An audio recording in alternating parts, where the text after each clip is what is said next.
precisamente queremos ampliar acerca de las declaraciones del presidente Donald Trump el día de hoy. Muchísima información, muchísimos decretos también firmados en este primer día en el que se realizó su toma de posesión.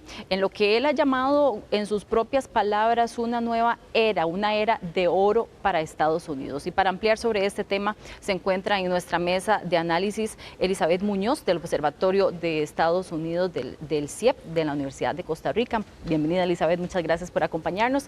Y también don Oscar Álvarez, ex embajador y analista internacional. Buenas noches, don Oscar. Buenas noches y mucho gusto estar acá. Muchas gracias. Bueno, primero para iniciar quisiéramos conocer cuál es su opinión, su posición acerca de este primer tono, de este primer día. ¿Qué mensajes nos deja muy directos, además, en el día de hoy? Pero podemos percibir en estas primeras intervenciones del presidente Trump en este segundo mandato una diferencia entre la primera vez y en su primer paso por la Casa Blanca y lo que está marcando el día de hoy. Elizabeth, empezamos con usted. Gracias, muy amable, buenas noches y muchísimas gracias por la invitación. Creo que este primer día en la toma de posesión del presidente Trump es muy consistente con lo que vimos durante toda la campaña electoral. Da mucho sentido también de por qué hoy estuvo siendo juramentado como presidente. Se centró mucho en temas económicos, costo de vida, temas de seguridad que tienen que ver directamente con cómo las personas que habitan Estados Unidos están enfrentando el día a día. Ese fue el centro de su campaña y por supuesto el centro del discurso que vimos hoy. Don Oscar, ¿hay una diferencia en este tono que marcó el día de hoy y ese primer inicio, ese primer mandato de Donald Trump que ya teníamos en la Casa Blanca por primera vez? Sí, claro. Bueno, muchas gracias por la invitación en primer lugar, ¿verdad? Es un gusto estar aquí con ustedes. Yo noto una clara diferencia entre el primer mandato de Trump y el inicio de este segundo mandato. Ahora noto a un Donald Trump con los objetivos más claros, con las posiciones incluso más delineadas y definidas. E incluso lo veo con un equipo que le va a acompañar que es más leal al presidente Donald Trump que lo que fue la primera administración. En la primera administración Trump recurrió a cuadros del Partido Republicano, ¿verdad?, que eran, digamos, típicos de una derecha clásica de dicho partido, mientras que ahora los equipos gobernantes van a ser leales al trumpismo. Es decir, que esta segunda administración va a ser más trumpista que la primera administración Trump. Ese es un comentario que quise hacer. Muchas gracias, don Oscar. Sí, precisamente queremos ir desgranando, por decirlo de alguna manera, esos discursos y esas palabras que pudimos observar del presidente Trump. Y vamos a escuchar una de las primeras intervenciones que hizo. Él hace referencia a ese atentado que incluso marcó muchísimo la campaña electoral, un antes y un después de la campaña electoral podríamos estar hablando, claro. Don Oscar, ¿qué importancia tiene además esa frase en el discurso del día de hoy? Creo que es muy importante porque es una frase que le llega al corazón de los sectores más cristianos y religiosos en general, que fueron en buena parte los que le dieron la victoria electoral.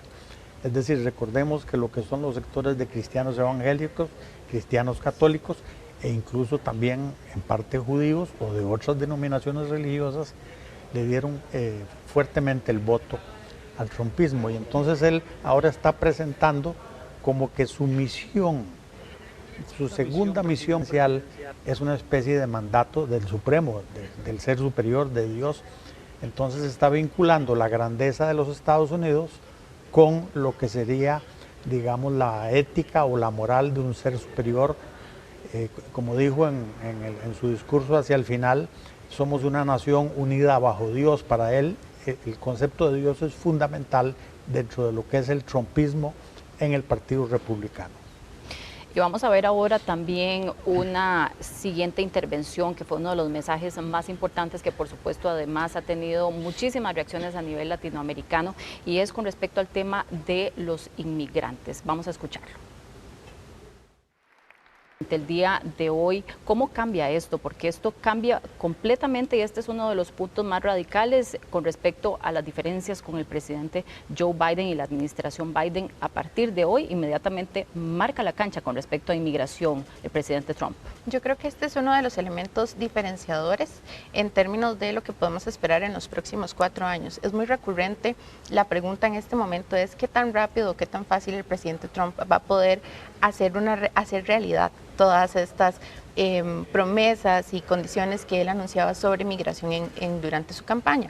Lo cierto es que existe todo un entramado jurídico legal que está establecido para, por ejemplo, el proceso de deportaciones, para poder hacer los procesos de asilo o de ingreso al país. No obstante, existen una serie de espacios de decisión administrativa, digamos, de órdenes ejecutivas en donde incluso el Estado a nivel federal puede tomar ciertas decisiones, establecer ciertos criterios y es ahí donde vamos a poder ver esos cambios de una forma un poco más rápida en la implementación, digamos, de políticas que tengan que ver con los flujos migratorios. A partir de hoy, la declaratoria de emergencia en temas migratorios para la frontera sur nos establece, 1, el acceso a recursos y 2, que la Guardia Nacional puede desplazarse a la frontera nacional, lo cual establece al menos un refuerzo incluso hasta simbólico de cómo vamos a ver una frontera sur de Estados Unidos un poco más cerrada, incluso pensando también en la política Quédate en México,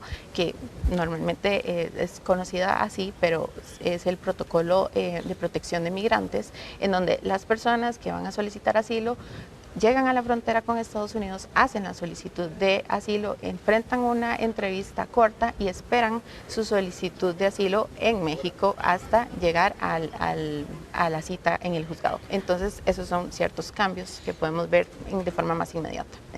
Don Oscar, y se vienen cambios para muchos países, no solo México, sino que en horas de la tarde también las declaraciones fueron muy fuertes, incluso contra Venezuela.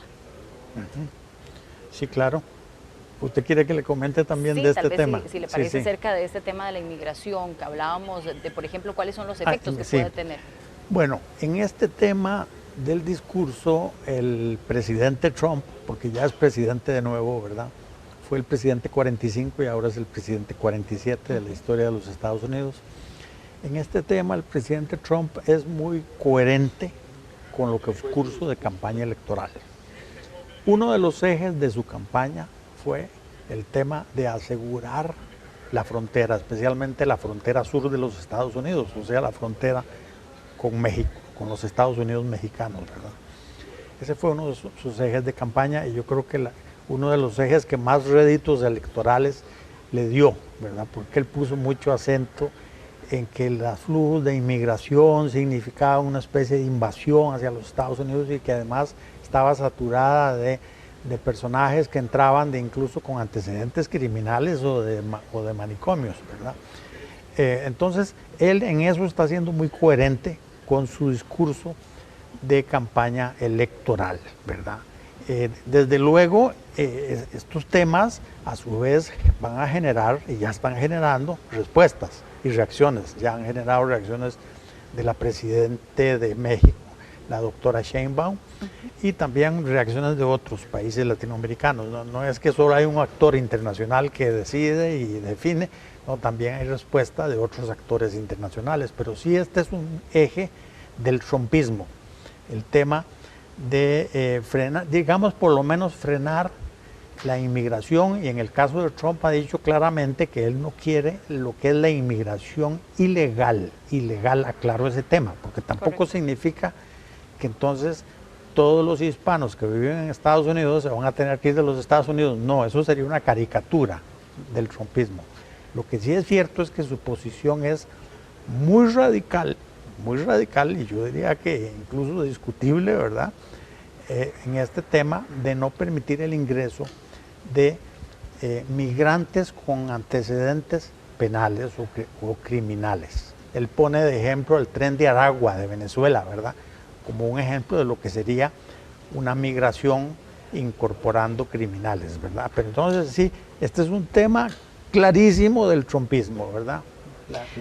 Y un tema importante también, perdón que lo interrumpa, don Oscar, para poder también abarcar otros temas, es el tema del comercio exterior, que fue un tema muchísimo de campaña. También se habla del tema de los aranceles, pero vamos a escucharlo con este discurso, pero en horas de la tarde en el estadio, cuando se reunió también con algunos de sus seguidores, amplió muchísimo más, incluso utilizó una frase bastante polémica, porque dijo que los aranceles era una de las palabras que más le gustaba a él del diccionario, y eso también nos dice muchísimo. ¿Qué podemos percibir acerca de las nuevas directrices, de esa forma de gobernar la política de comercio exterior, que ya además lo ha manifestado, Elizabeth? Sí, ciertamente el presidente Trump, vamos a ver, sí tiene una predilección por la palabra aranceles. Es un tema que ha estado muy presente en los últimos meses, y particularmente, ¿verdad?, desde que sabemos que su elección ya era definitiva.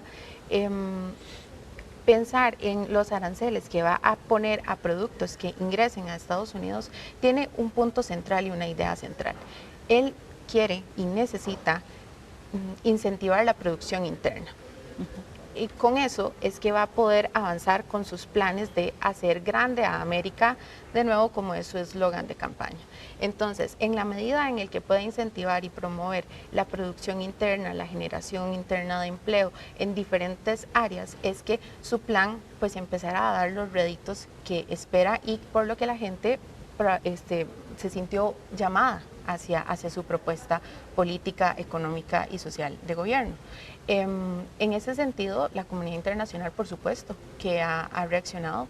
Creo además que acá es importante también esta narrativa que se ha instalado con respecto a los elementos hegemónicos y la relación Estados Unidos-China, y cómo ha establecido una narrativa muy fuerte en donde Estados Unidos quiere hacer frente a China, y ser Estados Unidos nuevamente quien asuma, digamos, un rol de liderazgo internacional en diferentes temas, y tener unos aranceles diferenciados para China con respecto a los que podría establecer hacia otros países. Don Oscar, en ese sentido, con este tema de aranceles, ¿debería ser un tema de preocupación, por ejemplo, para nosotros como país, por la relación comercial que tenemos con Estados Unidos? ¿Qué podemos esperar por ahí? Aún no podemos pronunciarnos categóricamente sobre el tema de eventuales repercusiones hacia Costa Rica.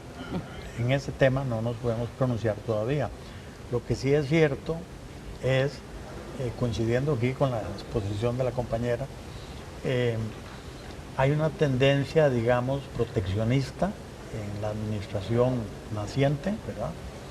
Hay como objetivo reindustrializar a los Estados Unidos, especialmente el norte de los Estados Unidos, y entonces proteger, según el concepto de Trump, ¿verdad?, proteger los mercados internos de los Estados Unidos, estableciendo aranceles a quienes él considera que puede aplicarles aranceles.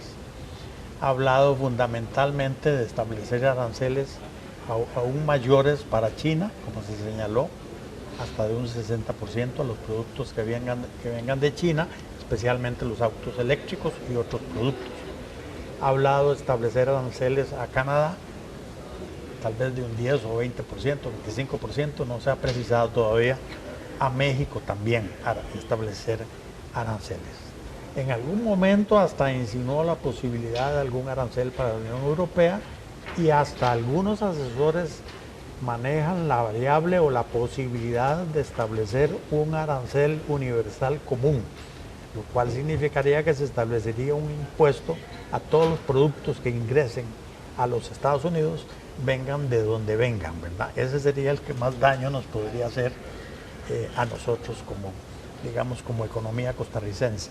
Pero es algo, digamos, que no se ha materializado, no se ha concretado. Ya vi que para el 1 de febrero anuncia el presidente Trump que va a definir ya claramente el monto de los aranceles que establecerá para Canadá y para México, 1 de febrero. Y posteriormente los aranceles que se establecerían para China. Por el momento no se ha referido a otros datos, entonces tampoco puedo opinar sobre algo que no se ha manifestado. Sí. Perfecto. Vamos a ver también otras declaraciones de otros temas que ha mencionado el presidente Trump hoy en su discurso. Nunca jamás se utilizará el inmenso poder del Estado como arma para perseguir contrincantes políticos, algo de lo que yo sé. No permitiremos que eso suceda. No volverá a pasar.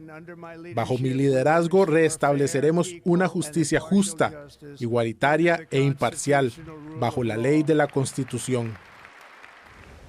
Aquí podríamos interpretar, probablemente por lo que pasó en la tarde, que se refería él a estos que él llamaba rehenes también de los que estuvieron involucrados en el tema del 6 de enero del pasado, ¿verdad? Cuando estuvieron ellos detenidos y que luego durante la tarde estuvo con ellos. Sí, claro.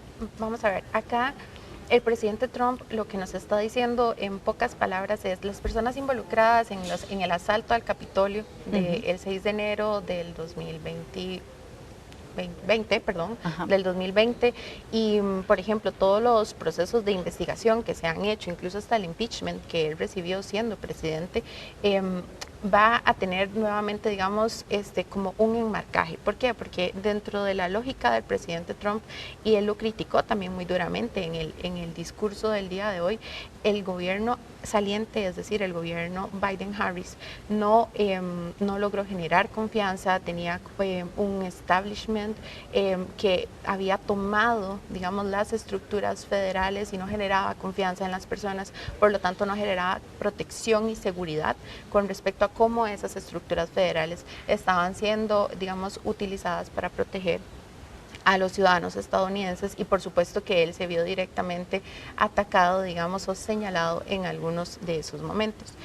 Incluso hoy, antes de salir, digamos, y terminar su mandato, el presidente Biden estableció un perdón provisional para las personas que investigaron todo el proceso del asalto al Capitolio. Entonces, creo que por ahí nos va dando las señales de cuáles son esas preocupaciones también hacia adelante en su mandato. Para la siguiente consulta, don Oscar, quiero que veamos tal vez esta otra intervención sobre un tema que fue también muy relevante con respecto a la política de género. Escuchamos. A partir de hoy, la política... Van a existir dos sexos, dijo, dos sexos, el masculino y el femenino.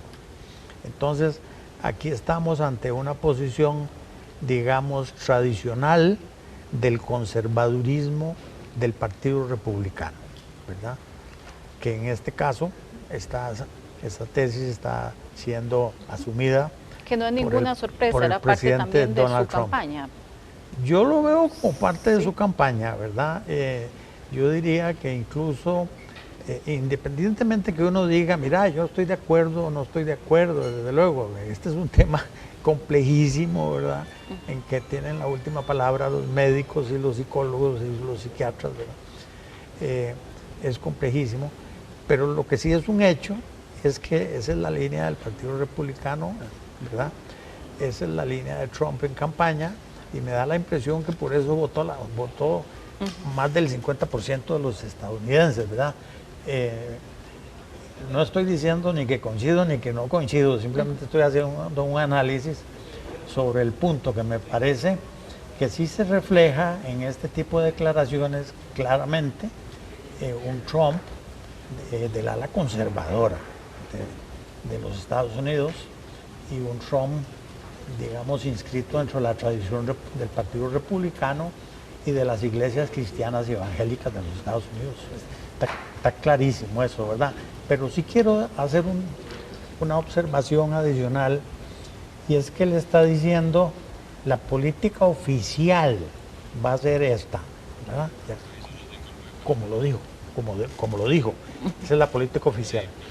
Eso no quiere decir que dentro de Estados Unidos no se puedan expresar otros puntos de vista, ¿verdad? O que un médico diga, bueno, para mí no hay dos sexos, sino que hay varios o hay tres. Es decir, puede haber discusión sobre el tema, pero en lo que se refiere a la política oficial, lo dejó marcado. Y marca mucho la diferencia con la posición demócrata en ese sentido, totalmente. Digamos eso, si lo contrastamos con la posición del Partido Demócrata y sobre todo con la posición de Kamala Harris, ¿verdad? No hay la menor duda de que son dos polos opuestos. Completamente. Sí, sí. Vamos a ver también finalmente un tema que interesa muchísimo, es el tema del Canal de Panamá. Retomó hace algunas semanas una gran discusión y el día de hoy, una vez más, vuelve a hacer mención el presidente Trump. Escuchemos. ¿Qué podemos esperar? Porque se habla muchísimo de los intereses, de dominar realmente este espacio. ¿Qué puede haber ahí detrás? Bueno, en primer término, no podemos dejar de lado que el presidente Trump abrió hoy su discurso hablando de soberanía. Soberanía, expansión y recuperar esa hegemonía de Estados Unidos, que también está pasando y un poco también lo pudimos ver en la primera administración Trump. Hay ciertos temas que se saben que van a hacer eco y van a generar preocupaciones y reacciones en los países, digamos, sobre los cuales se refiere y en la comunidad internacional. Establecer una narrativa en donde el presidente Trump diga vamos a recuperar el canal de Panamá, pero su preocupación tiene que ver directamente con el trato que reciben el tráfico de buques y navíos estadounidenses en el canal, probablemente no va ni siquiera por el lado de recuperar un control del canal, sino simplemente abrir una mesa de negociación que no estaba ni siquiera pensada para ser abierta y hablar de, por ejemplo, cambios tarifarios, exenciones de algún tipo o modificaciones en esos procesos tarifarios. Puede ser una opción. Otra opción es que efectivamente quiera hacer revisitar el tratado de alguna forma y abrir algún frente por ese lado, pero ciertamente es un tema que tendremos que darle atención y seguimiento. Oscar, acá se pone el tema del canal de Panamá, pero además se abre una discusión que es la relación con China también. Sí, dos grandes temas. Sí, sí. Bueno, recordemos que su gran lema es America First, es decir, América primero, y hacer grande América otra vez.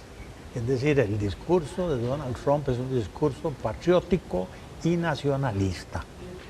Y como señalaba aquí la compañera, fortalecer la soberanía y la independencia y la libertad de los Estados Unidos dentro del sistema internacional, ¿verdad? Él no lo oculta, no es nada diplomático, lo está diciendo claramente. Entonces, todo lo que engrandezca a los Estados Unidos, él lo ve bien, y lo que lo debilita, lo ve mal. Según su criterio, en el canal de Panamá no se le está dando un buen trato a los buques estadounidenses, incluso dijo que a los buques de bandera militar tampoco les están dando un buen trato, que los discriminan incluso en términos de tarifas, lo cual no me consta, pero él lo dijo así claramente. Sí. Y luego mezcla el tema con China, porque según dice el presidente Trump, China ha venido asumiendo el control del canal de Panamá, lo cual tampoco me consta, ¿verdad? Sí. Lo veo un poco exagerado, no creo que los chinos controlen el canal de Panamá.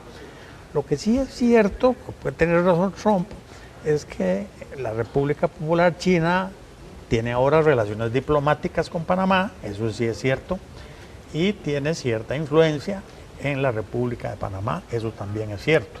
Y eso le preocupa a la administración Trump, es decir, le preocupa la presencia de China en América Latina, en este caso, en Panamá.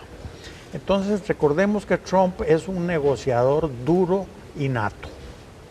Él cuando pone, digamos como objetivo, un objetivo a largo plazo, no necesariamente es que él esté buscando aquel gran objetivo, sino puede ser que esté buscando un objetivo menor, ¿verdad?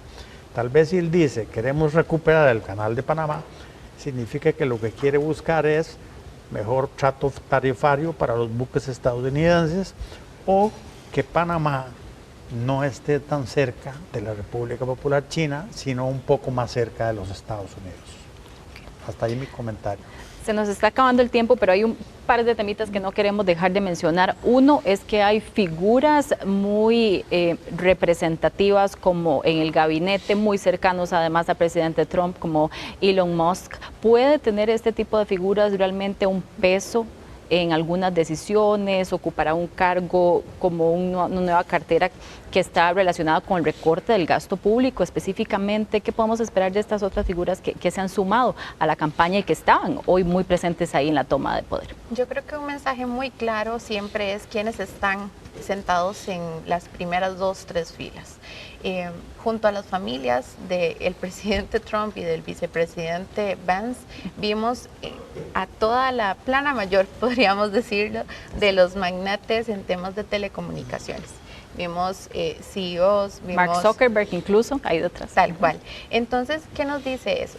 Existe toda una estructura de comunicación y de información que está ahí en el acceso más directo al presidente, tanto de ellos hacia el presidente como del presidente hacia ellos. Es decir, pueden establecer espacios de comunicación. No necesariamente tienen que tener un puesto o una silla en la Casa Blanca para ser asesores, para ser esas voces que le hablan directamente al presidente y que tienen una importancia y un peso y en las decisiones que puedan tomar, e incluso en el impacto que esas decisiones puedan tener, cómo se va a magnificar o cómo se va a manejar esa información, temas de algoritmos, verificación de hechos, todos son esos elementos que incluso fueron muy cuestionados en la primera administración del presidente Trump y que ahora podemos ver un cambio en ese apoyo de estas grandes empresas y figuras de las telecomunicaciones y de los grandes capitales que están presentes ahí en el gobierno, la segunda, tercera fila del Capitolio. Perfecto. Y finalmente, don Óscar, usted me mencionaba fuera de cámaras un tema que quisiéramos tal vez brevemente, por lo menos, saber qué fue lo que se mencionó el día de hoy. Petróleo y gas natural también, que son temas que se mencionaron el día de hoy. Sí, claro que sí. En el discurso inaugural, el presidente Donald Trump fue muy claro en decir que Estados Unidos tiene las mayores fuentes de petróleo y de gas natural del mundo, es decir, del planeta, ¿sí? Y que ellos lo van a utilizar, así lo dijo claramente, ¿sí? Es decir, que claramente estamos, digamos, ante una administración que va a tener, digamos, una postura totalmente favorable al fracking o explotación petrolera en el territorio o subterritorio de los Estados Unidos, y además dijo claramente que se iban a hacer más ricos y más grandes nuevamente con las fuentes, ¿verdad?, de energías naturales que tienen en el subsuelo estadounidense. También llegó a decir incluso que da por terminado el nuevo trato verde o agenda verde de los Estados Unidos, y a partir de ahora también cancela o revoca el mandato sobre autos eléctricos. Es decir, que la agenda de Trump va a ser una agenda básicamente petrolera de exploración, investigación de los recursos naturales de los Estados Unidos, sobre todo el petróleo y el gas natural. Es decir, en eso Trump no es nada diplomático, no se esconde nada y lo dice claramente en su discurso inaugural. Muchas gracias. Muchas gracias, don Óscar Álvarez, ex embajador y analista internacional. También Elizabeth Muñoz, del Observatorio de Estados Unidos del CIEP de la Universidad de Costa Rica. Muchas gracias a ambos por habernos acompañado en este análisis del primer día de toma de posesión del presidente Donald Trump. En este momento vamos a hacer una pausa y ya regresamos con más de